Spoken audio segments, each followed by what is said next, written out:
నాకు తెలుసు iron cupboards లో రస్ట్ పడుతుంది, తుప్పు పడుతుంది అని మీకు మనసు నిండా ఉన్నాయి కదా క్వశ్చన్స్. దాని ప్రూఫ్ డెమోన్స్ట్రేషన్ ఇక్కడ ఉంది. నెల నుంచి నానబెట్టి ఉంచారు, చూస్తున్నారు కదా. ఇది అన్న వుడ్డే కదా? వుడ్ అన్న, ఇది వుడ్ కాదు, ఐరన్.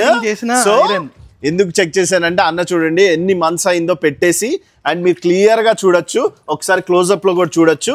ఇది కంప్లీట్లీ ఐరన్ అండి. మీరు నాక్ చేసినా కూడా చూడండి నాయిస్ వస్తుంది. ఓకే కదా, కంప్లీట్ ఐరన్. దీని మీద అన్న తుప్పు పట్టకుండా ఉండడానికి మనం ఏం చేస్తున్నాం? ఇది గాల్వనైజ్ స్టీల్. బేసిక్ గా దీనికి రస్ట్ అనేది రాదు. ఫస్ట్ థింగ్, గాల్వనైజ్ స్టీల్ కి పెయింట్ అనేది పట్టుకోదు. ఓన్లీ పౌడర్ కోటింగ్ అవుతుంది గాల్వనైజ్ స్టీల్ కి. పౌడర్ కోటింగ్ లో కూడా వుడ్ కోటింగ్ ఓన్లీ మేమే చేసాం చూడండి. ఇది సో కంప్లీట్ వుడ్ కోటింగ్ చేసాము. ఇందులో మనకి మార్బుల్ ఫినిష్ ఉంటుంది, వుడ్ ఫినిష్ ఉంటుంది. వుడ్ లో కూడా 20 వెరైటీ ఆఫ్ వుడ్ ఫినిష్ ఉంటుంది. Okay, super.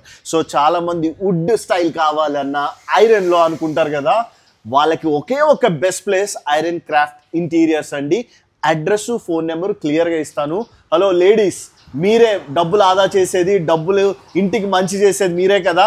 మీ హస్బెండ్స్ కానీ మీ వాళ్ళకి కానీ ఈ వీడియోని ఫార్వర్డ్ చేయండి. అన్న నీళ్ళలో వదిలేయండి, ఒక్కసారి చూడండి, కంప్లీట్గా నీళ్ళలో వదిలేస్తున్నాను ఈ వీడియోని. వీలైనంత మందికి ఎవరైతే కొత్తగా ఇల్లు కట్టుకుంటున్నారో లేదా వుడ్ కబోర్డ్స్ తుప్పు అంటే చెదలు బట్టి ఇబ్బంది పడుతున్నారో వాళ్ళకి షేర్ చేయండి, చాలా యూజ్ అవుతుంది.